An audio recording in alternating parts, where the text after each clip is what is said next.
ونحن على ذلك من الشاهدين والشاكرين والحمد لله رب العالمين. الصلاة الصلاة والسلام يا حبيب الصلاة والسلام يا نبي الله وعلى آلك وصحبه يا رحمة الله. انتہائی واجب الاحترام سامعین و حاضرین، اللہ کے فضل و توفیق سے سالہ سال کی جو ایک ہماری ترتیب ہے اس کے مطابق آج بلکہ اس سال ایک اور ہم نے دوستوں کا جو ذوق اور شوق تھا اس کو ملحوظ رکھتے ہوئے یکم ربیع الاول سے دروس سیرت کا جو سلسلہ شروع کیا تھا، آج کہہ لیجیے کہ جو فارمل ایک پہل ہے، ویسے تو یہ کبھی ختم ہونے والا نہیں ہے معاملہ، لیکن آج اس سلسلے کا یہ آخری درس ہے.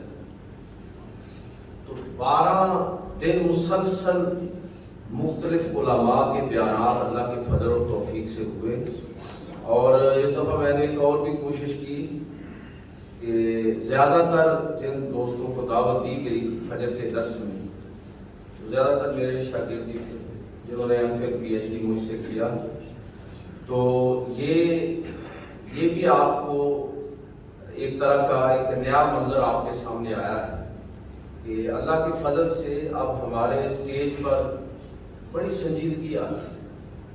میں وہ پیشہ ورانہ قسم کا جو ایک تصور اسٹیج کے ساتھ وابستہ ہو گیا ہے، اللہ کے فضل سے کوشش ہے کہ اس کی نفی کی جائے.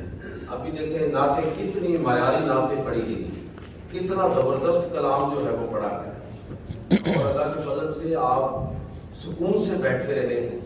کوئی ہم نے اس طرح کا ایکٹ نہیں کیا کہ جو نعت کے ادب کے خلاف ہو. میں آپ کا شکر گزار ہوں کہ اکثر میں تبلیغ کرتا رہتا ہوں کہ آپ نے کسی نعت خواہ کی اگر خدمت بھی کرنی ہے، ویسے تو یہ وہ والے نعت خواہ نہیں ہے، لیکن کسی کی خدمت بھی کرنی ہے تو کوئی حرج نہیں ہے، آپ ادب کے ساتھ الگ سے آپ خدمت کر لیں، نعت کا ادب جو ہے وہ متاثر نہ ہو. تو یہ اللہ کے فضل اور توفیق سے یہ اس سلسلے میں آج یہ ہمارا سالانہ جو پروگرام 12 ربیع الاول فجر کی نماز کے بعد خاص وہ لمحات، خاص طور پر مجھے ایسے موقع پر نصیب ہوتا ہے مسلسل یہ 13 سالوں سے کہ یہ روایات کے مطابق 12 ربیع الاول شریف طلوع صبح کے بعد، یعنی ایسے منظر ایسے ہے جو روایات کے اندر آتا ہے کہ اللہ کے پیغمبر صلی اللہ علیہ وسلم کی ولادت باسعادت ایسے لمحات میں ہوئی جب شب دہجور اپنی زلفیں سمیٹ رہی تھی، رات کی تاریکی ختم ہو رہی تھی. یہ اس چیز کا اعلان تھا کہ اب جو پیغمبر صلی اللہ علیہ وسلم تشریف لانے والے ہیں ان کی موجودگی میں کوئی رات باقی رہ ہی نہیں سکتی، کوئی تاریکی اب اپنا اثر چھوڑ ہی نہیں سکتی. تو ایسے لمحے میں وہ لمحہ خاص جب رسول خدا صلی اللہ علیہ وسلم کی ولادت باسعادت ہوتی ہے، صبح نور کا طلوع ہوتا ہے، خاص اس وقت میں اللہ کے فضل سے ہماری یہ مجلس اپنے نقطۂ کمال کو پہنچ رہی ہوتی ہے. تو میں اپنے آپ کو بھی اور آپ سب دوستوں کو خوش نصیب سمجھتا ہوں. یہ جو میں نے آیت پڑھی ہے آپ کے سامنے کہ اس کی مختصر سی تشریح بس آج کا موضوع ہوگا، اور کوشش کروں گا کہ انشاءاللہ آدھے گھنٹے میں اپنی بات کو مکمل کروں. آدھا گھنٹہ زیادہ تو نہیں؟ نہیں جی نہیں، 40 منٹ لاؤ، 40 منٹ. آدھا گھنٹہ کم از کم جو ہے نا انشاءاللہ میں بات کروں گا. یا ایھا النبی انا ارسلناک، اللہ تعالیٰ فرما رہا ہے کہ اے نبی، رسول خدا صلی اللہ علیہ وسلم. پہلا نقطہ تو یہ ہمیں سمجھنے کی ضرورت ہے کہ باقی پیغمبروں کو بھی اللہ تعالیٰ نے مخاطب کیا ہے، لیکن باقی پیغمبروں کے بارے میں قرآن میں دیکھیں یہ جو ایک رسول خدا صلی اللہ علیہ وسلم کا خاص مقام ہے انبیاء کے اندر، یہ اس کی طرف اشارہ ہے. باقی انبیاء کو کہیں یا آدم یا نوح یا ابراہیم ہو یا موسیٰ یا عیسیٰ، اس طرح کے الفاظ آپ کو ملیں گے، لیکن رسول اللہ صلی اللہ علیہ وسلم کو نام سے نہیں بلکہ آپ کے اس منصب کے مطابق، آپ کے منصب سے آپ کو پکارا جا رہا ہے، یا ایھا النبی، اے نبی، اور کبھی کہا جا رہا ہے یا ایھا المزمل، کبھی یا ایھا المدثر، کبھی یاسین، کبھی طٰہٰ۔ یہ رسول خدا صلی اللہ علیہ وسلم کو اللہ کے پکارنے کا انداز اور خوبصورت انداز ہے۔ تو ان الفاظ کے ساتھ اس آیت کا آغاز ہو رہا ہے، یا ایھا النبی، اے نبی، اے پیارے نبی صلی اللہ علیہ وسلم، انا ارسلناک، اب یہ خطاب ہماری طرف ہو گیا، پہلے نبی صلی اللہ علیہ وسلم کی طرف ہے، اب خطاب مجھے اور آپ کو، صحابہ کرام کو، قیامت تک آنے والے مسلمانوں کو ہے۔ وہ خطاب کیا ہے کہ انا ارسلناک، ہم بھیج رہے ہیں، اے پیغمبر صلی اللہ علیہ وسلم ہم بھیج رہے ہیں، حضور خود نہیں آ رہے، اللہ تعالیٰ بھیج رہا ہے۔ اور کون بھیجنے والا ہے؟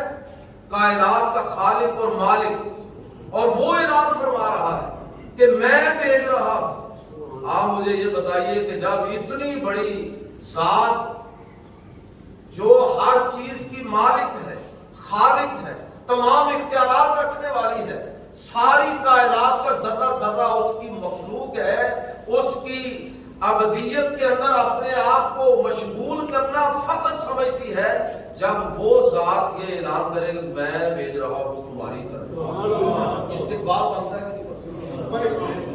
آپ مجھے یہ بتائیے کہ اگر کوئی کسی ملک کا سفیر اور نمائندہ کسی دوسرے ملک کی طرف جا رہا ہو، اپنے ملک کے قانون کے مطابق ساری دستاویزات ساتھ لے کر دوسرے ملک میں پہنچ رہا ہو کہ میں اس ملک کا نمائندہ، یہ میری دستاویزات ہیں، تو آگے سے پھر آپ یہ بتائیے کہ کوئی کسی کی جرت ہے کہ اس کی دستاویزات کو جھٹلائے، اس کا استقبال کرنے سے انکار کر دے، اس کا پروٹوکول کرنے سے انکار کر دے؟ یہ سفیروں کے بارے میں جو اصول اور قانون ہے، تو میں کہتا ہوں کہ اللہ کے اس کائنات کے اندر سب سے بڑے سفیر اور سب سے بڑے نمائندے محمد رسول اللہ صلی اللہ علیہ وسلم۔ اللہ اکبر، یا رسول اللہ، زندہ باد۔ آپ ذرا دیکھیے کہ اللہ تعالیٰ وہ ہم سے مخاطب ہونا چاہتا ہے، ہم اس کے بندے ہیں، ہم سے بات کرنا چاہتا ہے، لیکن ہماری تو یہ اوقات ہی نہیں ہے کہ ہم اللہ سے گفتگو کر سکیں۔ اللہ سے، اپنے رب سے اگر کوئی بات ہمیں الجھن میں ڈالے تو ہم اپنے رب سے سوال کر سکیں، بھئی اللہ کا کلام، اللہ کی بات، بلکہ کہہ دیجیے کہ کوئی بھی کلام اور بات، اس کو سمجھنے کے 3 بنیادی اصول ہیں۔ آپ تب اس بات کو سمجھ سکتے ہیں اگر آپ وہ زبان جانتے ہیں۔ اگر آپ زبان نہیں جانتے تو آپ کو کیا سمجھ آئے گی؟ ہم پنجابی اردو ہیں، ہمارے ساتھ کوئی انگریزی میں بات کرے، عربی میں بات کرے، چائنی میں بات کرے تو ہمارے لیے مشکل ہوگی، بس اوقات بالکل کچھ سمجھ نہیں آئے گا۔ ضروری ہے کہ وہ زبان آتی ہے۔ آگے چلیے، صرف زبان کافی نہیں ہے، اگر کسی جگہ پر مشکل پیش آئے تو ہم صاحب کلام سے اس بات کا مفہوم سمجھ سکیں۔ اگر ہم صاحب کلام سے بات سمجھ نہیں پا رہے تو تب بھی یہ ساری ایکسرسائز فضول چلی جائے گی، اور اگر وہ بات ہمیں سمجھ تو آ رہی ہے،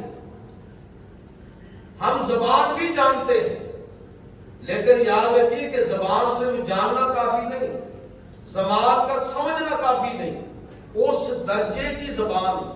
پروفیسر صاحب ادب کے استاد ہیں، بہت بڑے استاد، تو لٹریچر کو سمجھتے ہیں، لٹریچر، ادب، بھائی میں اور آپ بھی آسانی سے اقبال، غالب کو نہیں سمجھ سکتے، اگر اردو زبان میں آتی ہے، اردو زبان ہم جانتے ہیں، لیکن غالب کو سمجھنے کے لیے زبان کو اس درجے کا ذوق چاہیے، اقبال کو سمجھنے کے لیے زبانوں بیان کے سارے اصول ہمیں سمجھ آنے چاہیے، لسانیات پر نظر ہونی چاہیے، لغت پر نظر ہونی چاہیے، روزمرہ کو جاننا ضروری ہے۔ میں کہتا ہوں کہ اللہ کا کلام ہے، اللہ بندوں سے مخاطب ہو رہا ہے، بندے اب اللہ کی اس بات کو تب سمجھیں گے جب وہ زبان جانیں، تب سمجھیں گے جب کہیں الجھن ہو تو اللہ سے بات کر پائے، نہیں کر سکتے، زبان بھی اس درجے نہیں آتی، پھر کہاں جائیں؟ اللہ تعالیٰ نے ہماری مشکل حل فرما دی، اعلان فرما دیا کہ یا ایھا النبی انا ارسلناک، ہم آپ کو بھیج رہے ہیں، ہم آپ کو بھیج رہے ہیں، لوگوں کی طرف بھیج رہے ہیں، تاکہ آپ جو بات ان کو سمجھ نہ آئے، اب یہ حق کسی اور کا نہیں ہے، بھائی بات کرنے والے کا حق ہے کہ وہ اپنی بات کی وضاحت کرے۔ میں اگر بات کر رہا ہوں تو آپ ساتھ والے سے نہیں کہہ سکتے کہ ان کا جو مطلب ہے وہ ذرا آپ بتائیے، ہو سکتا ہے وہ درست بتائے، ہو سکتا ہے غلط بتائے، تعبیر غلط کر دے۔ بات کرنے والے کو حق ہے کہ وہ اپنی بات کی وضاحت کرے، تو یہاں تو بات کرنے والا جس کا کلام ہے، قرآن جس کی کتاب ہے، اس تک ہماری رسائی بھی نہیں، بات پوچھ بھی نہیں سکتے، پھر کیا کریں؟ اللہ تعالیٰ نے اپنے پیغمبر کو مبعوث کیا اور اس منصب کے ساتھ، اس منصب پر فائز کر کے مبعوث کیا کہ یعلمہم الکتاب والحکمہ یتلو علیہم آیاتہ۔ اے میرے پیغمبر آپ جائیے، بات میری ہے لیکن وہ آپ کی زبان سے نکلے گی، بات میری ہے لیکن اس کی وہی وضاحت قابل قبول ہوگی جو آپ کی زبان اقدس سے نکلے گی۔ وما ينطق عن الهوى ان هو الا وحی یوحی، کہ میرے پیغمبر وہ ہے کہ اپنی مرضی سے نہیں، جو میں چاہتا ہوں وہی تمہارے سامنے گفتگو فرماتا۔ اس منصب پر فائز کر کے یعلمہم الکتاب والحکمہ، وہ تلاوت آیات بھی فرماتے ہیں اور تمہیں حکمت اور کتاب کی تعلیم بھی ارشاد فرماتے ہیں۔ تو میرے بھائیوں، سب سے پہلے تو یہ بات سمجھنے والی ہے کہ اللہ رب العزت نے اپنے پیغمبر کو اس منصب پر فائز کر کے بھیجا کہ وہ اس دنیا کے اندر خدا کی نمائندگی کے اس منصب پر فائز ہے کہ جس منصب کا تقاضا یہ ہے کہ جو ان کی زبان اقدس سے نکلے ہم یہ سمجھیں کہ زبان ان کی ہے، حکم رب کریم کا، زبان ان کی ہے لیکن فرمان اللہ رب العزت کا ہے۔ جب تک یہ ایمان اور عقیدہ نہیں ہوگا اس وقت تک سمجھیے کہ رسول اللہ پر ایمان لانے کا حق ادا نہیں ہوگا۔ اچھا جی، اب آپ کو اللہ نے مقتدا بنا کے بھیج دیا، یہ اعلان کیا نا کہ انا ارسلناک، ہم آپ کو بھیج رہے ہیں، رہبر رہنما بنا کے، مقتدا بنا کے۔ یہ مقتدا، یہ موضوع اور شروع ہو جائے گا لیکن میں صرف ایک بات عرض کرنا چاہتا ہوں، مقتدا ایسا ہونا چاہیے کہ لوگ اس پر قربان ہوتے چلے جائیں، ظاہری حسن و جمال بھی ایسا ہو کہ ہر کوئی فدا ہو جائے، کردار کی خوبی، کریکٹر اس درجے کا ہو کہ بدترین دشمن بھی اس پر انگلی نہ اٹھا سکے۔ اور اللہ تعالیٰ نے اپنے حبیب کو ایسا ہی بنایا، ایسے اوصاف عطا فرمائے، اس نے یوسف دم عیسیٰ ید عقیدہ داری آنچ خوبا ہما دارت تو تنہا دا بادت خدای بزرگ توی قصہ مختصر، بات ہی ختم کر دی، تاکہ بنایا اس لیے ایسا کہ تاکہ کوئی آپ صلی اللہ علیہ وسلم کے ظاہری حسن و جمال کو دیکھ کر اگر فدا ہونا چاہے تو اس کے پاس دلائل موجود ہیں، اور اگر آپ کے کردار اور اخلاق کی خوبیوں کو دیکھنا چاہے تو آپ سے بڑھ کر کوئی اس کو دنیا کے اندر ہوئے زمین کے اندر نظر نہ آئے۔ تو ایسے شیخ مقتدا، ایسے مقتدا حضور صلی اللہ علیہ وسلم ہے، اللہ تعالیٰ نے آپ کو ایسے اوصاف کے ساتھ اس دنیا کے اندر مبعوث فرمایا۔ آگے چلیے، جو آیت مقدسہ میں نے تلاوت کی ہے بس اس پر چند باتیں عرض کرنا چاہوں گا۔ اللہ تعالیٰ نے آپ کا پہلا وصف یہ بیان فرمایا، اِنَّا أَرْسَلْنَاكَ شَاهِدًا وَمُبَشِّرًا وَنَذِيرًا، شاہدًا، ہم آپ کو گواہ بنا کر بھیج رہے ہیں۔ بھائی اللہ تعالیٰ گواہ بنا کر بھیج رہا ہے۔ مجھے آپ یہ بتائیے کہ دنیا کے اصول کے مطابق کوئی گواہی ایسی ہے کہ جو بغیر دیکھے؟ میں حدیث سناؤں گا اور اس کے الفاظ بھی سنوں گا۔ بغیر دیکھے گواہی ہو ہی نہیں سکتی۔ تو رسول اللہ صلی اللہ علیہ وسلم تو اس دنیا سے رخصت ہو گئے۔ اب آپ کا دیکھنا کیسا دیکھنا ہے؟ اللہ تعالیٰ نے اس کا اہتمام آپ کی ظاہری حیات کے اندر تو حضور صلی اللہ علیہ وسلم کا دیکھنا بالکل واضح اور سمجھ میں آنے والا ہے، لیکن رسول اللہ صلی اللہ علیہ وسلم کے پردہ فرمانے کے بعد صحیح بخاری کتاب الصلاۃ، حوالہ نوٹ فرمائیں، صحیح بخاری کتاب الصلاۃ، حدیثیں بہت ساری ہیں، میں صرف ایک آدھ سناؤں گا موضوع کے مطابق۔ صحابہ کرام نماز پڑھ رہے ہیں، نماز ادا فرما رہے ہیں، نبی کریم صلی اللہ علیہ وسلم نماز کے بعد آپ نے صحابہ کو مخاطب کیا، اے میرے صحابہ نماز سکون سے پڑھا کرو، ہلو جلو مت، حرکت مت کیا کرو۔ شروع میں نماز میں کچھ گنجائشیں وغیرہ بھی ہوتی تھی، کوئی بات سے آ کے کہتا تھا نا کہ السلام علیکم، تو نمازی بھی جواب دے دیتے وعلیکم السلام، یہ آغاز کی بات ہے۔ لیکن آہستہ آہستہ وہ پابندیاں بڑھتی گئی، لوگوں نے کچھ حرکت کی، اللہ کے پیغمبر صلی اللہ علیہ وسلم نماز پڑھا رہے ہیں، آپ کا رخ مبارک بیت اللہ شریف کی طرف ہے، نمازی پیچھے سب بند ہیں۔ اللہ کے نبی صلی اللہ علیہ وسلم فرمایا کہ نماز میں حرکت نہ کیا کرو، صحیح بخاری کتاب الصلاۃ، اے لوگوں نماز میں حرکت نہ کیا کرو، سکون کے ساتھ نماز ادا کیا کرو۔ واللہ ما یکفی علی خشوعکم ولا رکوعکم انی لاراکم من وراء ظہری، قسم بخدا تمہارا رکوع اور تمہارا خشوع دونوں مجھ سے مخفی نہیں ہے، جس طرح میں سامنے دیکھتا ہوں اس طرح میں پیچھے۔ سبحان اللہ۔ یہ کیا ہے؟ اللہ رب العزت، یہ خشوع اور خضوع کی بات بھی ساتھ آ گئی ہے۔ بھائی خشوع اور خضوع کا تعلق دل کے ساتھ ہوتا ہے، رکوع کا تعلق ظاہری حرکات و سکنات کے ساتھ ہے۔ رسول خدا صلی اللہ علیہ وسلم کو یہ منصب کس نے عطا فرمایا؟ اللہ تعالیٰ نے۔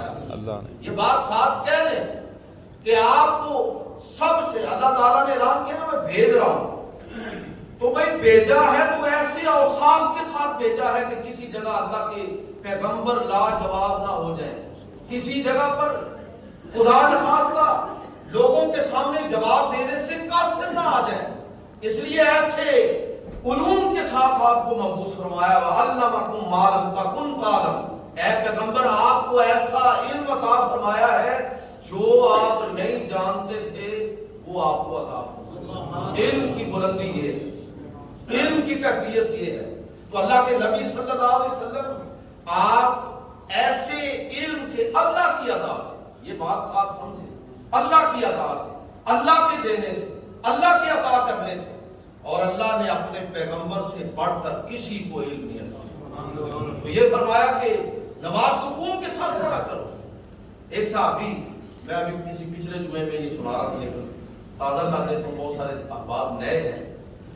ایک صحابی نبی حضرت خزیمہ صلی اللہ علیہ وسلم کی بارگاہ میں حاضر ہونے کے لیے والدہ سے اجازت طلب کی کہ امی جان آپ مجھے اجازت دے دیں، ماں کی خدمت میں لگے ہوئے ہیں، مسجد نبوی میں حضور کے پیچھے نماز ہے جاتی ہے، ماں کی خدمت پہلے ہے، نماز مسجد میں جا کے پڑھنا اس کی ادا ہو سکتی ہے، قضا ہو سکتی ہے، تلافی ہو سکتی ہے، جس سے بڑا ثواب کون سا ہوگا؟ لیکن صحابہ کی تربیت کیا ہے کہ آپ فرائض کے علاوہ اور فرائض کے اندر مؤخر ہو جائے تو والد اور والدہ کی خدمت اس سے بھی زیادہ کہ آپ اللہ کے نبی اور مسجد نبوی میں نماز کو مؤخر کر سکتے ہیں لیکن والدین کی خدمت کو مؤخر نہیں کر سکتے. کتنا مقام اور مرتبہ ہے. تو وہ کبھی کبھار والدہ کی خدمت میں رہتے تھے، کبھی کبھار اجازت ملتی تو نماز کے لیے آتے، ورنہ ان کی خدمت میں اور اپنے معاملات کے اندر ظاہر عرض کی کہ اگر آج ہمیں امی جان مجھے اگر آج آپ اجازت دے دینا کہ میں حضور کے ساتھ نماز پڑھوں تو میں آپ سے وعدہ کرتا ہوں کہ پیغمبر صلی اللہ علیہ وسلم سے اپنے لیے بھی اور آپ کے لیے بھی مغفرت کی درخواست کروں. بڑی خوش ہوئی بات ہے، ان کا کہ جاؤ خاص طور پر میرے لیے اپنے لیے مغفرت کی دعا ضرور کروانا. تو حضرت حذیفہ کہتے ہیں کہ میں چل پڑا، نماز ادا کی، حضور نے نماز ادا فرمانی. خیال تھا کہ ابھی ملتا ہوں کہ حضور اپنے حجرے کی طرف چلنے گے، تو مجھ سے رہا نہ گیا کہ پھر ذرا مشکل ہو جائے گا. تو کہتے ہیں کہ میں پیچھے چلا، نبی کریم صلی اللہ علیہ وسلم نے میرے قدموں کی چاپ سنی، پیچھے نہیں دیکھا، قدموں کی چاپ کی آواز سنی تو فرمایا کہ حذیفہ اللہ تیری اور تیری ماں کی مغفرت کرے. کس لیے آیا؟ میں صرف کہنا چاہتا ہوں میرے بھائیوں، اللہ رب العزت نے اپنے پیغمبر کو وہ علم عطا فرمایا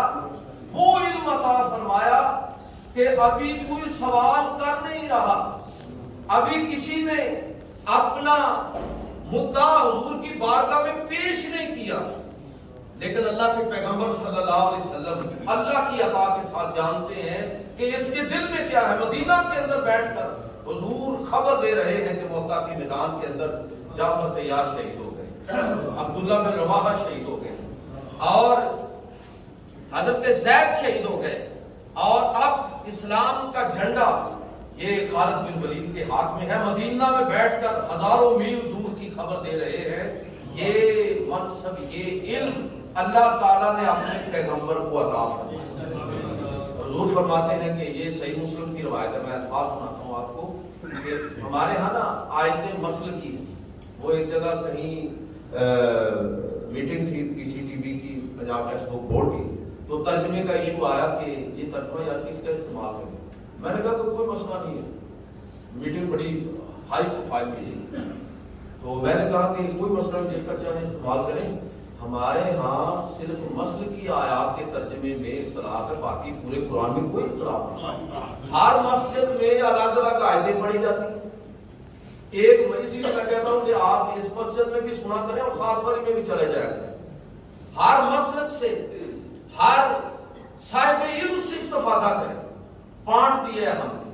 اب یہ حدیثیں اگر ہمارے پیش نظر ہوں تو کون اختلاف کرے گا رسول اللہ صلی اللہ علیہ وسلم کے علم میں، مرتبے میں، اختیار میں، کہ جب اللہ کے پیغمبر صلی اللہ علیہ وسلم فرما رہے ہیں کہ ان اللہ زوالی الارض فرأیت مشارقہا و مغاربہا.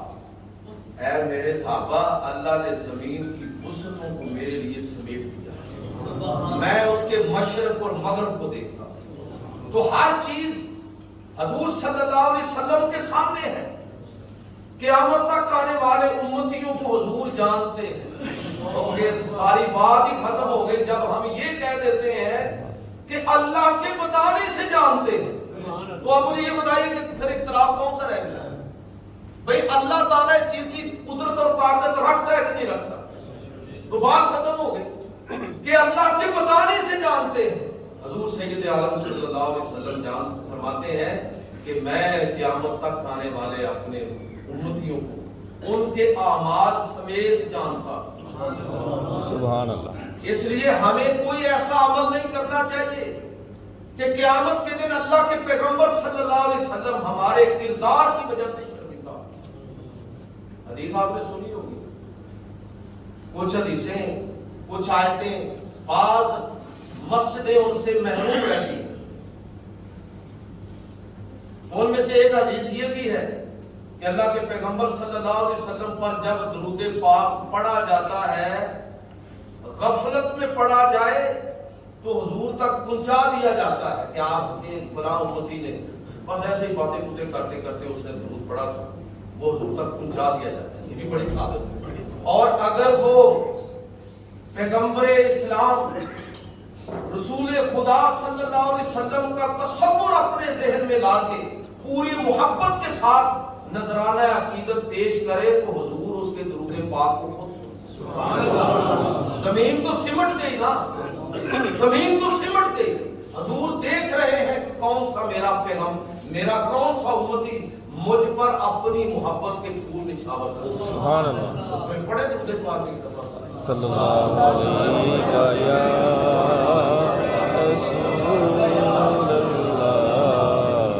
میں یہ بات کر رہا ہوں کہ اللہ کے پیغمبر شاہد ہیں۔ اللہ تعالیٰ فرما رہا ہے کہ وہ شاہد ہیں، اور شہادت بغیر، ہمارے ہاں اصول کیا ہے، بغیر دیکھے نہیں دی جا سکتی۔ یہ ایک ہی نقطہ اتنا لمبا ہے کہ ٹائم جو میں نے کہا تھا اس میں سے 7-8 منٹ رہ گئے، ٹائم بڑا ہے۔ میں بس مختصر عرض کروں گا کہ مجھے یہ بتائیے کہ اگر اللہ کے پیغمبر اللہ کے شاہد ہونے پر بھی گواہ ہیں کہ نہیں؟ اچھا پھر وہ گواہی کس طرح کی؟ ذرا غور کریں ذرا، اللہ کے وجود پر اس کائنات کے اندر سب سے بڑی شہادت محمد رسول اللہ صلی اللہ علیہ وسلم کی ذات ہے، اور آپ دیکھیے کہ اللہ تعالیٰ نے اس شہادت کو سارے پیمانوں پر کیسے مکمل کیا کہ اللہ تعالیٰ نے تمام انسانوں میں سے، تمام پیغمبروں میں سے صرف ایک ذات ہے جن کو اپنی ذات کا اس طرح نظارہ، اس طرح زیارت اور ملاقات کا شرف بخشا کہ جس کی انبیاء کی تاریخ میں کوئی دوسری مثال۔ معراج کی رات نبی صلی اللہ علیہ وسلم تشریف لے گئے اور ان ظاہری آنکھوں کے ساتھ اپنے رب کے رب ہونے کی شہادت کو مکمل فرمایا۔ وہ شہادت پہلے بھی تھی، لیکن اللہ تعالیٰ نے سارے اصولوں کے یہ شاہد ہیں اللہ تعالیٰ کی ذات پر، اللہ تعالیٰ کی صفات پر، اللہ تعالیٰ کے احکام پر، اللہ تعالیٰ کے افعال پر، اس کے وحدہ اولا شریک ہونے پر پیغمبر صلی اللہ علیہ وسلم شاہد ہے۔ اللہ تعالیٰ نے شہادت کے سارے نصاب حضور کے ذریعے پورے فرمائے۔ تو ہم نے آپ کو، اچھا پھر میں یہ آج 12 ربیع الاول کے دن میں فکری گفتگو نہیں کیا کرتا، یعنی علمی اور فکری نہیں بلکہ فضائل پر زیادہ بات کرتا ہوں، کیونکہ آپ میری مسجد کے دوستوں کے زیادہ شکایت یہ رہتی ہے کہ آپ کی گفتگو جو ہے نا وہ اتنی فکر مند کر دیتی ہے کہ سبحان اللہ کہنے کا موقع نہیں ملتا۔ ظاہر جب وہ آدمی تقریر کرے بار بار یہ کرے کہ یہ کرو اور یہ نہ کرو تو اس میں سبحان اللہ کہاں سے نکلے گا، جبکہ ساری مسجدوں میں ہمارے ہاں معجزات، شمائل اور فضائل کا بات ہوتی ہے، تو جو اصل پیغام ہے سیرت کا وہ اللہ تعالیٰ ہمیں معاف فرمائے، کوئی نظروں سے وجہ ہو ہے۔ لیکن آج کے دن میں بھی فضائل پر زیادہ بات کرتا ہوں، لیکن پھر بھی بعض اصحاب فکر کی توجہ کے لیے صرف یہ عرض کرنا چاہوں گا کہ مجھے آپ یہ بتائیے کہ اللہ تعالیٰ کی توحید کی شاہد کون ہے؟ رسول اللہ صلی اللہ علیہ وسلم۔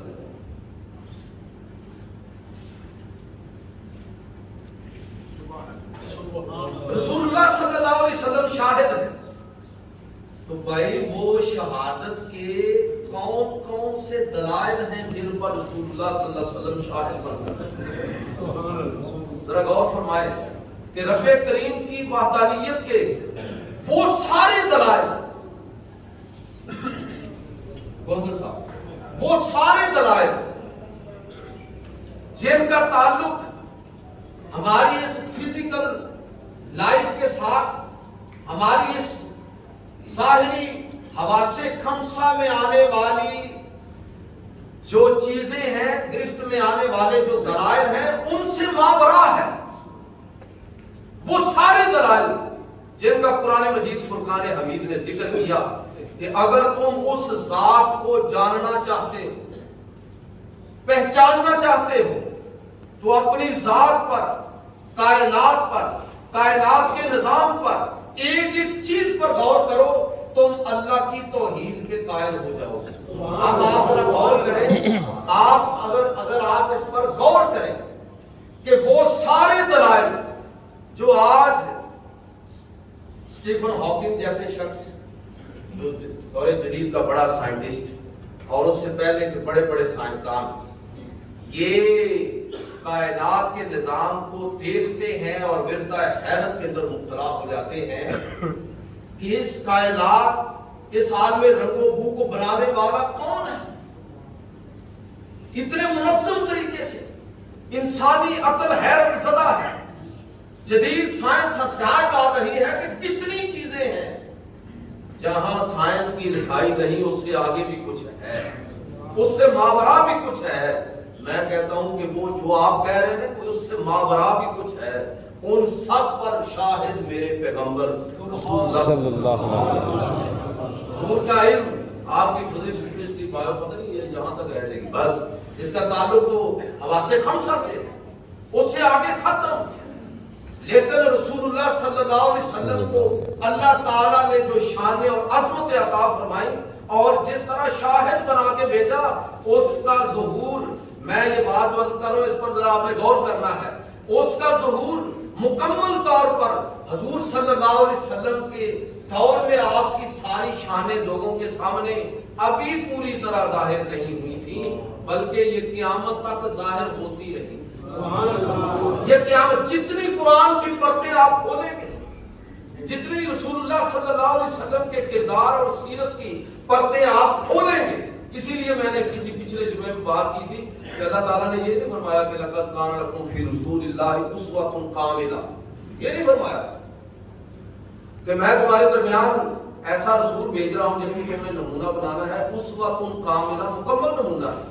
بھائی مکمل کا مطلب یہ ہے کہ عمارت مکمل ہوگی، نہ کچھ داخل نہ کچھ خارج، نہیں، بلکہ یہ فرمایا کہ اسوۃ حسنہ۔ بھائی اسوۃ کاملہ ناقص ہو سکتا ہے، ایک دور میں نامکمل نظر آ سکتا ہے، لیکن اسوہ حسنہ جیسے جیسے اس کی پرتیں کھولتے چلے جاؤ گے، حسن و جمال کی، کردار کی اور مختلف حوالوں سے ایسی ایسی چیزیں لوگوں کے سامنے آئیں گی کہ آنے والے ہر دور کے لوگ اپنے اپنے نقطہ نظر سے جب دیکھیں گے تو فدا ہوتے چلے جائیں۔ لہذا قرآن، یہ Bible the Quran and the science, Maurice Bucaille کی کتاب جو بعد میں مسلمان بھی ہو گیا، وہ اگر اردو میں بھی چھپی ہے، انگریزی میں بھی ہے، اصل جرمن میں کتاب ہے، میرے پاس اس کا اردو اور انگریزی ایڈیشن موجود ہے، تو میں تو جب بھی اس کو پڑھتا ہوں تو حیران ہوتا ہوں کہ یار اس اینگل سے بھی قرآن کو دیکھا جا سکتا تھا جس اینگل سے مورس بکائے نے دیکھا ہے، جس انداز میں اس نے قرآن کو سمجھا، رسول اللہ صلی اللہ علیہ وسلم کی سیرت کے نئے پہلو دریافت کیے۔ یہ جو بات ہے نا، برفان ادا کا ذکر کا ہے سایہ تجھ پر، ذکر اونچا تیرا بول ہے بالا تیرا، اس کی صحیح سمجھ اس بندے کو آتی ہے جو سیرت میں اور قرآن میں اپنے آپ کو گم کر لیتا ہے۔ اور اگر میں یہ کہوں کہ وہ سیرت میں اپنے آپ کو گم کر لیتا ہے، قرآن سیرت میں ملے گا آپ کو۔ سیدہ عائشہ رضی اللہ تعالیٰ عنہ سے کسی نے پوچھا نا کہ حضور کا اخلاق کیا ہے، تو آپ نے فرمایا کان خلق القرآن، قرآن ہی حضور کا اخلاق ہے۔ میں میرے بھائیوں کہنا یہ چاہتا ہوں کہ جب آپ اس آیت کو پڑھیں تو پھر اس پر غور فرمائیں کہ انا ارسلناک شاہدا، ہم نے آپ کو شاہد بنا کے بھیجا ہے، اور ذرا غور فرمائیں کس کس چیز پر شاہد؟ قیامت تک جو جو چیزیں آپ علم کی دنیا میں برپا کریں گے، فکری محاذ پر جو جو چیزیں آپ دریافت کریں گے، سب پر میرے پیغمبر پہلے ہی شاہد، پہلے ہی حضور صلی اللہ علیہ وسلم کی شہادت اللہ کے فضل سے اس پر قائم ہو چکی ہے۔ تو اللہ تعالیٰ فرما رہا ہے کہ ہم نے آپ کو شاہد بنا کے بھیجا۔ مختصر کر رہا ہوں، تھوڑا ٹائم ہے، آیت کا ترجمہ ایک بات اور میں نے عرض کرنی ہے بس وہاں پر ختم کر دوں گا کہ یہ فرمایا کہ شاہد بنا کے بھی مبشر بنا کے بھی خوشخبریاں سنانے والا. ہمارے مولویوں کو مصیبت یہ ہے کہ لوگوں کو خوشخبری بھی دے, لوگوں کے لیے اسلام کو دین کو مشکل بنا دینا ہے. اور یہ دین بالکل آسان ہے, بالکل آسان ہے, ایسا آسان. تفصیلات میں آج تک کیا کرتا ہوں کہ روزہ آپ سفر نہ رکھے بعد میں رکھیں,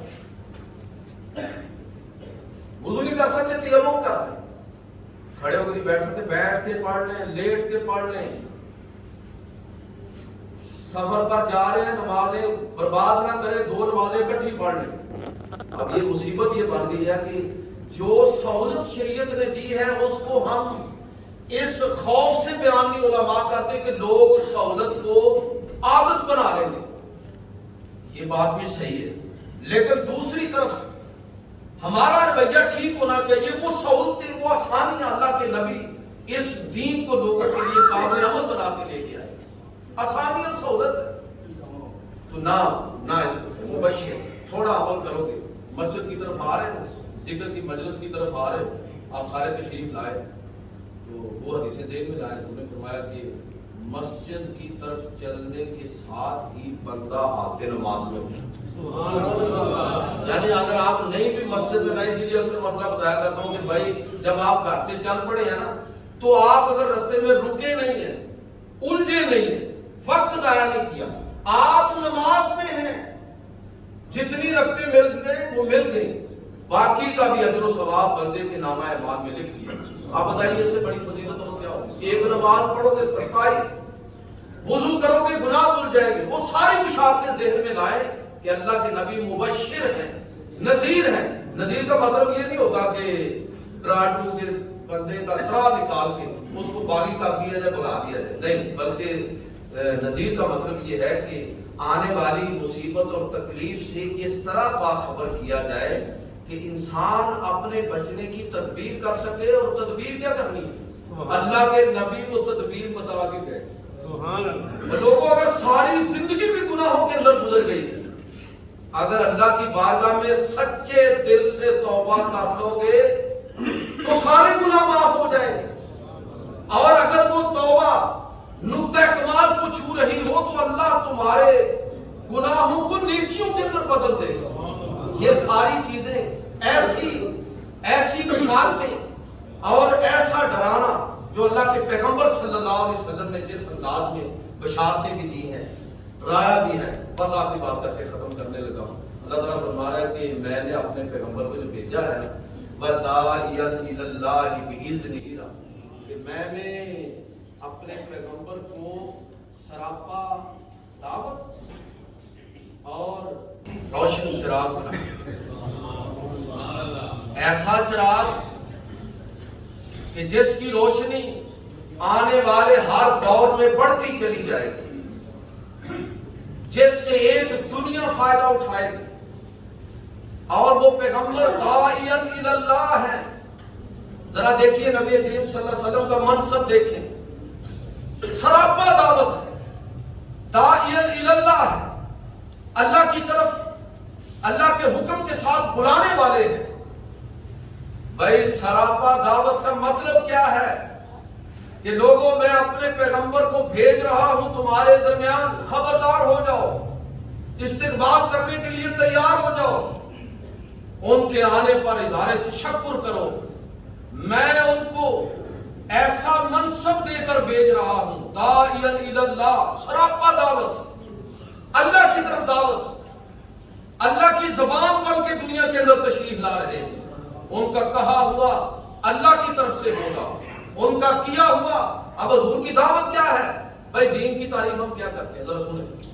دین یہ ہے کہ اگر اللہ کے پیغمبر صلی اللہ علیہ وسلم فرمائیں کہ یہ کرو, دین.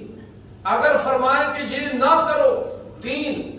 اگر اللہ کے پیغمبر خود کر کے دکھائیں, یہ دین ہے. اور اگر اللہ کے پیغمبر کسی چیز سے رک جائیں, یہ دین ہے. اور حق تو یہ ہے کہ اگر اللہ کے پیغمبر خاموش ہو جائے تو وہ بھی دین. حضور کا بولنا دین.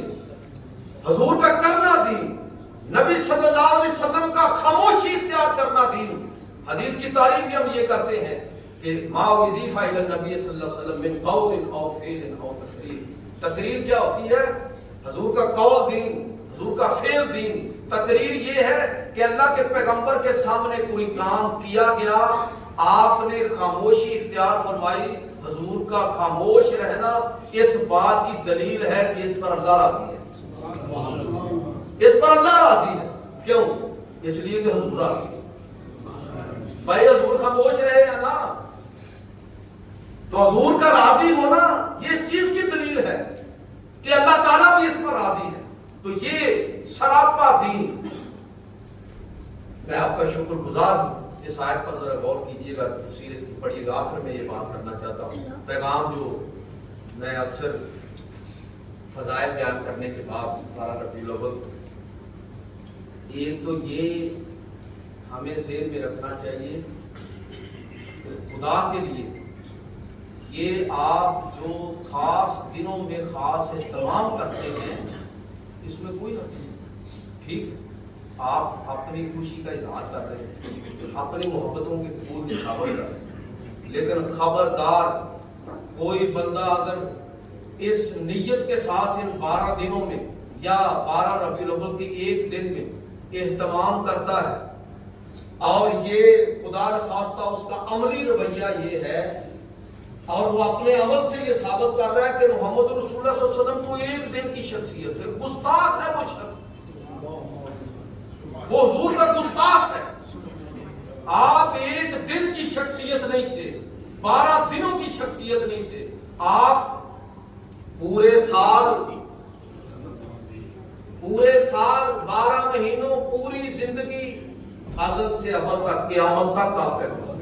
سبحان اللہ۔ اس لیے میلاد النبی کا یہ مطلب ہرگز نہیں ہے کہ آپ، مجھے پتہ ہے نا کہ ایسے معاملات ہیں کہ لوگوں نے چولہے چڑھائے ہوئے ہیں، یہ اچھی بات ہے، کوئی بات نہیں، آپ کھلائیں لوگوں کو کھانے چاہیے، لیکن بات ختم ہو گئی۔ بس پورا سال ایک دفعہ آپ نے محفل میلاد کر لی، آپ نے ایک دفعہ کوئی ناخوانی کروا لی، اب پورا سال میں اور آپ آزاد ہو گئے جو چاہے کرتے۔ بھائی یہ عبادت کا تصور ہی نہیں ہے اسلام، یہ ہندوؤں کے ہاں ہے کہ بھجن گائے، ہاتھ جوڑے، تلک لگایا، چلو ساری زندگی اپنے دیوتاؤں کے ساتھ انہوں نے اسی طرح دھوکہ دیا ہے۔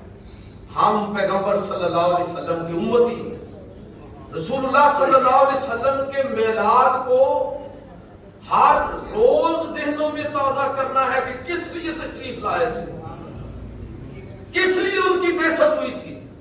موضوع نوا شروع ہو جائے گا، میں صرف یہ توجہ دلانا چاہتا ہوں ایک چیز کو آپ کو۔ دوسرا یہ جو ہمارے ہاں بہت ساری چیزیں لوگ اس کے دلائل مانگتے ہیں، تو میں اکثر عرض کیا کرتا ہوں کہ یہ اس طرح کی چیزوں کے اس طرح دلائل دینے کی ضرورت بھی نہیں ہوتی، ہر لوگ دلیلیں دیتے بھی ہیں۔ تو ہمارے بہت سارے معاملات وہ بدقسمتی سے ہمارے غیر ذمہ دارانہ رویے کی وجہ سے جائز کام بھی ناجائز کی طرف جا رہے ہیں۔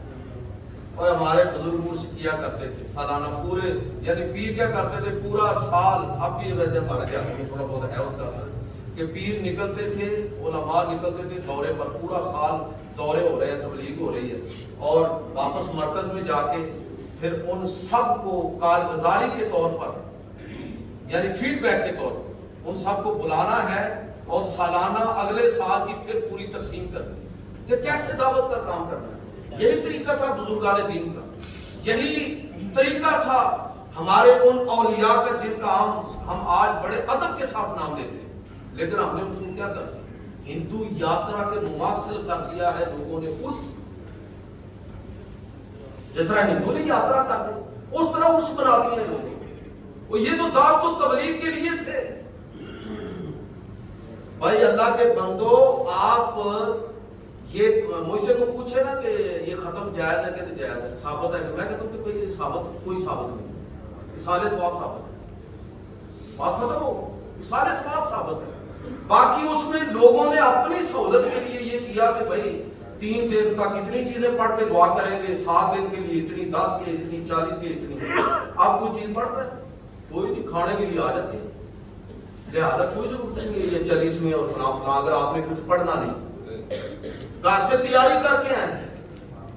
ان طریقوں کو ہمارے بزرگوں نے اپنے تجربات سے، بات بہت طویل ہے، میں اس کی توارت میں نہیں جاؤں گا، یہ ہمارے بزرگوں نے یہ دن، یہ طریقے متعین کیے تھے تاکہ مرنے والے کو فائدہ پہنچایا جا سکے۔